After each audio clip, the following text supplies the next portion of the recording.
Hello student, welcome back to tick and tools. तो स्वागत है आपका टिक एंड टूल्स में। और आज मैं एक नई सीरीज लेकर के आया हूँ जिसका नाम है टनाटन पाइथन। जी हाँ, जिस तरह से इसका नाम है उसी तरह से हम लोग बहुत ही फन वे में पाइथन प्रोग्रामिंग को बहुत ही आसान और इजी लैंग्वेज में समझेंगे। ठीक है, तो आइए देखते हैं कि इस सीरीज में है क्या आगे। देखिए, सबसे पहले सवाल आता है व्हाट इज पाइथन। या फिर किसी भी प्रोग्रामिंग लैंग्वेज को सीखेंगे तो हम ये तो जानेंगे ना कि क्या है वो प्रोग्रामिंग लैंग्वेज। ठीक है, तो उसको जानने के लिए हम देखिए व्हाट इज पाइथन। तो पाइथन सबसे पहले जानेंगे। Python is an object oriented और interpreted high level language. Object oriented interpreted high level language, इसका इन्वेंशन कौन किए थे? Guido van Rossum. कौन किया था ये गुइडो वॉन रसम किए थे। ठीक है, ये यहाँ पे गुइडो वॉन रसम, इन्होंने क्या किया था? इसका इन्वेंशन किया था। कब किया था? तो 1991 में किया था। कब किया था? 1991 में किया था, गुइडो वॉन रसम में। ठीक है, तो अब सवाल आता है कि किस किस चीजों के लिए पाइथन का यूज किया जाता है। समझ में आ गया कौन कौन सी चीज है जिनका यूज पाइथन के थ्रू किया जा सकता है। तो पहला क्या है? Web development. सर्वर साइड में जो वेब डेवलपमेंट जो हम लोग पीएचपी वगैरह से करते थे, अब हम उसको चाहे तो पाइथन के थ्रू भी कर सकते हैं। यानी कि सर्वर साइड का जो भी कोडिंग होता है वो पाइथन के थ्रू किया जा सकता है। किसी भी वेबसाइट में दो एंड होता है, फ्रंट एंड होता है, बैक एंड। तो बेसिकली हम बैक एंड की बात करें, बैक एंड क्या होता है? पाइथन के थ्रू हम लोग रन करा सकते हैं। नेक्स्ट क्या है? Software development. जो भी कंप्यूटर में जो सॉफ्टवेयर इंस्टॉल्ड होते हैं, जैसे गूगल क्रोम हो गया, वीएलसी मीडिया प्लेयर हो गया, इस टाइप के एप्लीकेशन जो होते हैं, जैसे कि ब्राउजर हो गया या फिर वीडियो प्लेयर हो गया, इन सारे एप्लीकेशन जिसको जीयूआई बेस्ड यानी ग्राफिकल यूजर इंटरफेस कहते हैं, इन सब को हम पाइथन के थ्रू बना सकते हैं या फिर with the help of Python उसको बनाया जा सकता है। समझ में आ गया? चलिए, नेक्स्ट है मैथमेटिक्स। नेक्स्ट क्या है? मैथमेटिक्स। देखिए, पाइथन के पास ना बहुत ही वास्ट वेराइटी ऑफ फंक्शन है या फिर लाइब्रेरी है जो कि मैथमेटिक्स से रिलेटेड है। तो हम मैथमेटिकल प्रॉब्लम को सॉल्व करने के लिए पाइथन का यूज कर सकते हैं और काफ़ी कॉम्प्लिकेटेड मैथमेटिक्स को इसके मॉड्यूल और इसके लाइब्रेरी को इंपोर्ट करा करके बहुत ही इजी वे में हम लोग कर सकते हैं। ठीक है, नेक्स्ट है सिस्टम स्क्रिप्टिंग। देखिए, जो लिनक्स वगैरह होता है या फिर कई सारे लिनक्स एनवायरनमेंट के जो सिस्टम वगैरह होते हैं उसमें क्या होता है कि कई सारे कमांड हम लोग चलाते हैं। देखिए, कमांड को बार बार टाइप करना पड़ता है। तो अगर हम कोई रिपीटेड कमांड चलाना चाहते हैं तो उसका एक स्क्रिप्ट बना के रख सकते हैं, ताकि जब उसको हम लोग रन कराएं तो वो program line by line, series by series अपने आप चल जाए। तो उसकी कोडिंग, स्क्रिप्टिंग की कोडिंग जितनी भी होती है वो किसमें होती है? पाइथन के थ्रू होती है। समझ में आया? चलिए, अब नेक्स्ट देखते हैं क्या है। अगला है what Python can do. Python क्या क्या कर सकता है। ठीक है, तो देखिए यहाँ पे पहले नंबर में क्या है? Python can be use on a server to create a web application. Python जो है सर्वर पे वेब एप्लीकेशन क्रिएट करने के काम आता है। ठीक है, वेब एप्लीकेशन व्हाट? जैसे आप फ्लिपकार्ट देख रहे हैं, आप अमेजन देख रहे हैं, या फिर ऑनलाइन आप अपना अगर ऑडियो कोई कन्वर्ट करते हैं किसी फॉर्मेट में, या फिर अपना फोटो ही फॉर्म भरने के लिए ऑनलाइन आप उसको क्रॉप करते हैं, उसकी साइज को घटाते हैं, तो वो सारा प्रोग्राम किस पे? सर्वर पे रन कर रहा होता है। तो सर्वर पे जो रन कर रहा होता है वहां पे कुछ ना कुछ कोडिंग की गई होती है, वो कोडिंग आप पाइथन के थ्रू कर सकते हैं। ठीक है, चलिए, अब नेक्स्ट है Python can be use alongside software to create workflow. देखिए, कोई सॉफ्टवेयर चल रहा है तो उसको हेल्प करने के लिए या फिर उसको उसका एक सब मॉड्यूल हम पाइथन में क्रिएट कर सकते हैं ताकि वर्कफ्लो बना रहे। समझ में आ गया बात? यानी मेन सॉफ्टवेयर ना बना करके जो मेन सॉफ्टवेयर पहले से बना हुआ उसके लिए कुछ वर्क आउटपुट दे, कुछ वर्क उसके काम कर दे, इसके लिए पाइथन का आप यूज कर सकते हैं। ठीक है, अब नेक्स्ट है ये वाली point. Python can connect to the database system, it can also read and modify file, which means Python ना बहुत सारे डाटाबेस वाले लैंग्वेज को सपोर्ट करता है। ये माइस्क्वेल को भी सपोर्ट करता है, माइस्क्वेल सर्वर को सपोर्ट करता है आपका, प्लस मोंगो डीबी को सपोर्ट करता है। यानी डाटाबेस, कई सारे डाटाबेस को ये सपोर्ट करता है। तो हम डाटाबेस में कोई भी डाटा रिट्राइव करना हो, उसको मॉडिफाई करना हो या फिर फेच करना हो, वो सारा काम हम लोग पाइथन के थ्रू कर सकते हैं। ठीक है, नेक्स्ट क्या है? Python can be use to handle big data and perform complex mathematics. देखिए, बिग डाटा का मतलब होता है collection of huge amount of data, जिसके अंदर से हमको मीनिंगफुल इंफॉर्मेशन निकालना होता है। तो पाइथन को थ्रू क्या कर सकते हैं? हम उन डाटा को मैथमेटिकल फंक्शन के थ्रू एग्जामिन कर सकते हैं, एनालाइज कर सकते हैं, और एनालाइज करने के बाद अगर मीनिंगफुल लगता है तो उसको एक्सट्रैक्ट कर सकते हैं। तो ये सारी चीजें पाइथन के थ्रू हो सकती है बहुत ही इजीली।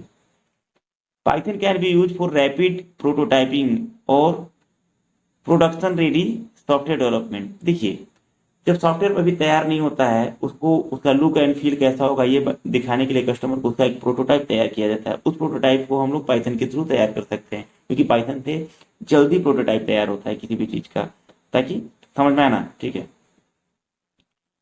और प्रोडक्शन रेडी सॉफ्टवेयर इसको बना सकते हैं, यानी पाइथन के थ्रू सॉफ्टवेयर को कोड करना बहुत ही ज्यादा आसान है, क्योंकि पाइथन बहुत ही कम लाइन लेता है, ठीक है।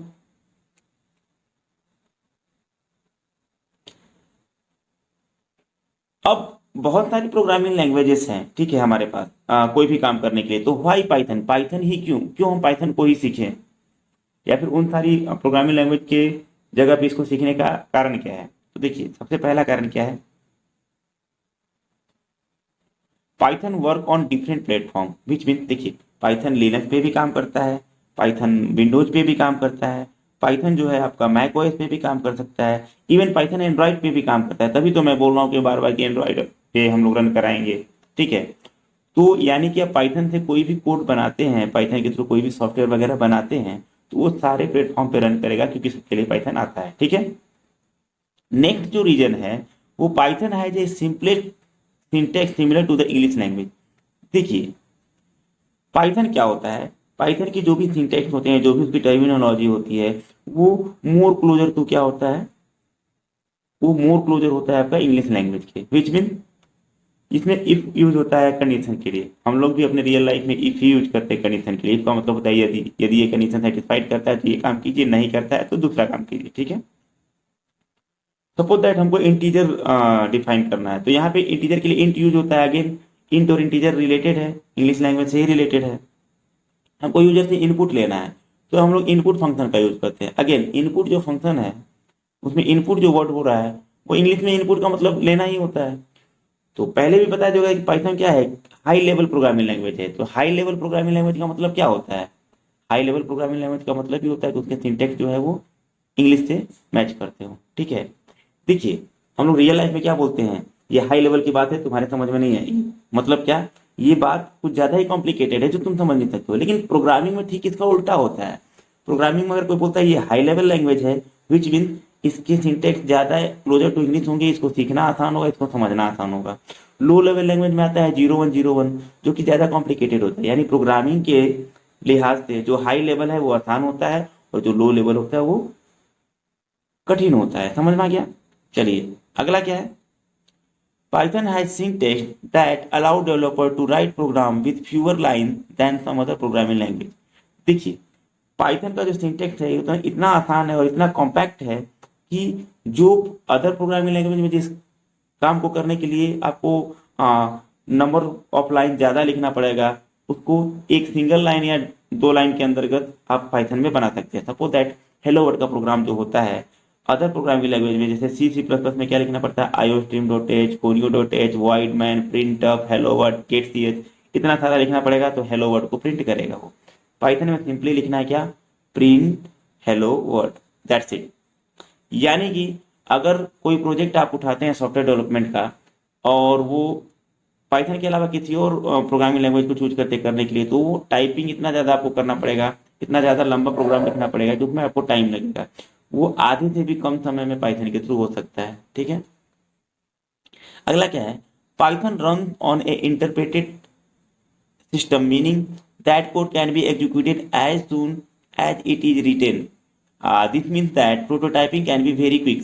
मतलब पाइथन पहले ही बताया गया था कि ये high level object oriented interpreted language है, विच मीन इंटरप्रेटेड का मतलब क्या होता है कि ये किसी भी प्रोग्राम को लाइन बाय लाइन एग्जीक्यूट कराता है। मतलब एक लाइन एग्जीक्यूट कराएगा फिर नेक्स्ट लाइन में जाएगा।